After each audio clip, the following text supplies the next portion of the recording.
Today we're taking a look at an interesting game I had in the Petro the other day. And before you click away, I know Petro, it's kind of a boring ship, but if you play a full AA build, you actually can play very, very aggressively, even in a CV game. That's how good the AA is on this ship. Combine that with defensive fire, you can really shred some planes. And to illustrate that, this match we're going to play aggressively, and we're even against an FDR, probably one of the most difficult in terms of planes to kill, assuming you don't get really lucky with the flak. But it's still really, really good on the continuous DPS on something like the Petro, and the biggest thing that really helps out the AA on this ship is that long range, right? Having 6.6, 6.9, I forget which one it is, it's one of those. Big, longer than 6 kilometer range anti-aircraft. It really makes a surprising difference compared to something like even a Des Moines with its 5.8 kilometers range. It's just so much less time inside that AA that you really don't feel like you do much with a Des Moines anymore. Whereas Petro feels pretty consistent, at least with this build that I have. We'll go over that at the end. But for now, we've got a brand new tier 10 to deal with, this Golden Leo, which I'm just calling target for my team to shoot at, honestly. He's caught in a bit of a tough spot, and I'm hoping my Kremlin and GK are going to have a good shot, just like that. Perfect.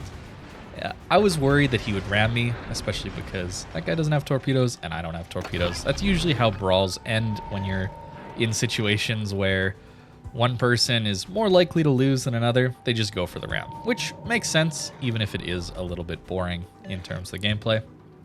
Petro, well known for crushing broadsides with its armor piercing, having that Bismarck level pen on 220mm guns. Unfortunately, no Citadel this time. Lots of overpens in this game, but that's just how it goes. Now, I want to keep an eye out on our plane damage right now. I'm going to zoom in to shoot at something, but yep, that just spiked up to 66,000 and 14 planes killed. So, when somebody's not able to dodge the flak, or, you know, the flak actually pops up in good places, it's all RNG, and most of the time, especially in a battleship, it's never going to pop up in the right location. Petro at least has a 90% chance or accuracy on its flak, whatever the number in port means. It's 90% compared to the 70 or 75% you usually get on a battleship. So that 9 flak you get out of a Petro can sometimes hit really, really, really hard. And it's one of my favorite parts about playing this ship. You can play it passively, you can play it at the back, and that's pretty boring. But when you're leading a charge like this in a CV game and the CV is focusing you, that's what I love about playing this ship. It allows me to play aggressive even in this campy passive meta that we're dealing with right now. And that's the reason that I play it, or how I like to play the Petro when I do. Oftentimes I don't end up actually playing this ship just because it feels a little bit too ridiculous to play. It's a cruiser, but it's better at battleships role than battleships are, and it does the cruiser role better than most cruisers do because of its insane concealment and radar ranges. It's just kind of too good. It's one of those ships that I would consider overpowered and that should probably get some nerfs. It's unlikely that that's going to happen, but we can hope, right? And at that point, we're up over 100,000 plane damage at this point, and we've shot down 24 FDR planes. We'll see at the end that the planes shot down are not even the fighters, right? The big numbers you can sometimes get against ships like FDR, for example, you can get lots of plane kills, sure. You'll often see at the end of the scoreboard is that a lot of them were the consumable fighters that you can just drop down as an aircraft carrier. Those are incredibly easy to shoot down and give you this inflated sense of actually damaging the carrier's ability to strike when in actuality you aren't. And sometimes that gets really frustrating. I know myself, I sometimes catch myself saying or thinking, wow, I've shot down 30 or 40 planes of this carrier and you still got full squads. Well, turns out a lot of those plane kills were actually just the fighters. So it wasn't actually impacting his ability to strike. However, this game is a little bit different. We've impacted his ability to strike. You saw those dive bombers that came out, they were only a half full squad. That's something about the FDR. It only regenerates planes pretty slowly, actually. So it relies on its tanky planes to actually stay alive and make it back to the carrier. And if you're able to take a bunch of them out, then it doesn't look so broken. Of course, our FDR player here has learned his lesson and is no longer going after me. That's part of the reason I went on my own at the start of this match, if you're wondering. I wanted to bait him into coming into my AA, partially to see how good it would be, but also partially to hopefully cripple his ability to strike later on into the game. That's a strategy that you can't really do in a lot of ships. Maybe Nevsky would be a comparable one, just because it has that longer range AA as well, but it's hard to know if that's the case. Petro, of course, having its, well, ridiculously small hull and low in the water and really good armor, allows it to also tank some of those drops a little bit better than something like the Nevsky would as well. Once we've dealt with this flank, I've decided to just go sit with my battleships. You see, they've actually pushed in. Isn't that a miracle, battleships pushing in? I'm not one to get upset at battleships, don't worry. I think most of you who watch a lot know that I am someone who says that battleships should probably sit at the back of the map and snipe most of the time, because they're just going to get nuked as soon as they push in too far. Especially now that we've seen what that new Pan-Asian light cruiser line is going to look like. Just the preliminary results show it's going to be light cruisers with Pan-Asian smoke and lots of DPM. So they're going to be insane and really good at stopping pushes. So staying at the back is a reasonable play for a lot of battleship players, and it will continue to be until the way that these new lines are being put into the game and some of the older ships as well are balanced a little bit more around allowing pushing in and more interesting gameplay like that. Popping our defensive fire. FDR sees that and wants nothing to do with it. Gets one strike away and leaves.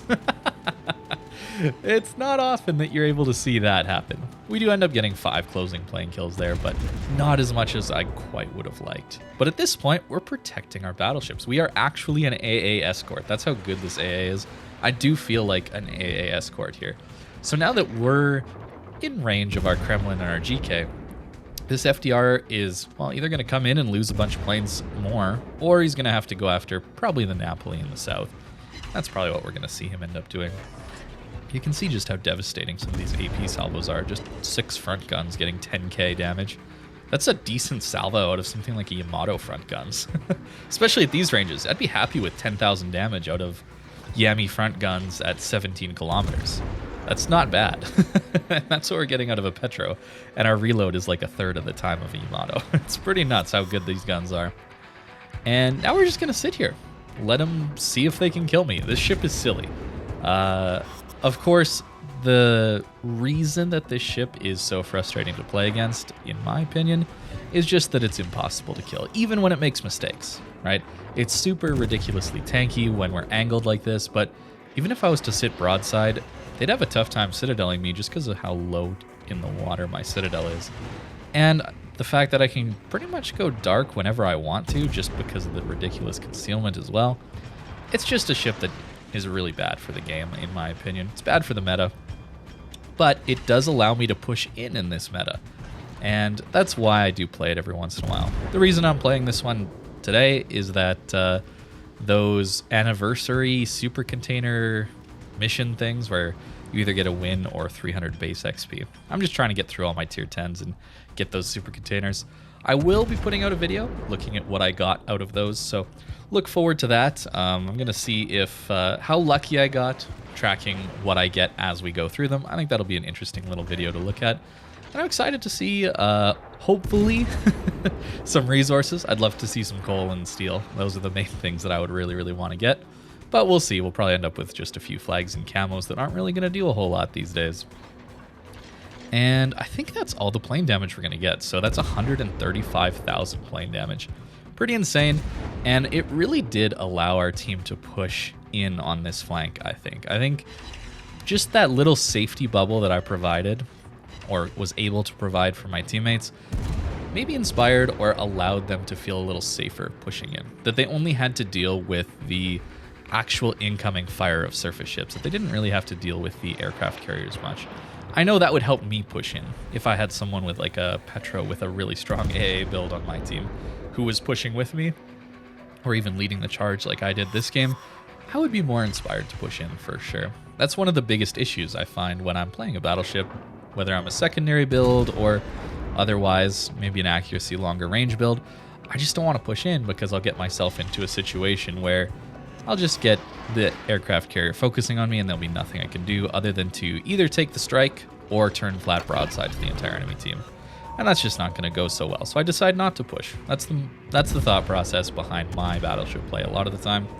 So I might have to consider divvying up with people who are willing to just play AA Petro, or myself go play with someone who wants to push in with an AA Petro. This is a really strong ship to add to a division. You can see how strong it is solo. Playing solo in randoms, Petro is insanely strong, but in a division it gets even more crazy just because you're able to have your teammates right next to you, all focusing the same target, ready with the short duration radars, that kind of thing. But big shout out to my GK and Kremlin for actually pushing in this game and following me through. I think my push would not have worked out quite so well without them. So a really, really fun match where we actually got more AA damage than actual main guns damage. That can only happen in an FDR game, but I'm pretty happy with this result. I don't really expect to be able to push in when you see an FDR on the enemy team, you think, okay, it's going to be a passive match, but I actually enjoyed this one. So I really hope things are able to change in a way that I can get more games like this in ships that don't have insane AA, insane survivability. Let's be honest, a ship that's kind of overpowered. I wish I could play a more normal ship and have a similar type game. But for now, seems like you got to play the flavor of the month. And, well, Petro seems to be flavor of the year or multiple years going forward. So we'll see how it goes. But there you can see the plane kills right there. Not a single fighter, just a few of that Golden Liu's airstrikes. That's it. So for those of you wondering about the build, this is what I've got at the moment. I do actually have both Commander AA skills. And I think those are really what bumped up my plane damage to the next level and allowed me to be such a pest to that FDR. Without them, the AA is still really, really good, but I don't think it's quite as good as when you have both of these. And of course, we are running defensive fire along with that. And, well, I guess not quite a full AA build, but I am running the range mod on Petro. I know, but it gives you better accuracy, and that is one of the things that Petro often is lacking on its main guns. It's one of the reasons you would play Moskva over a Petro is, well, you get more gun range base, but also the accuracy is really nice on something like a Moskva. Stalingrad as well.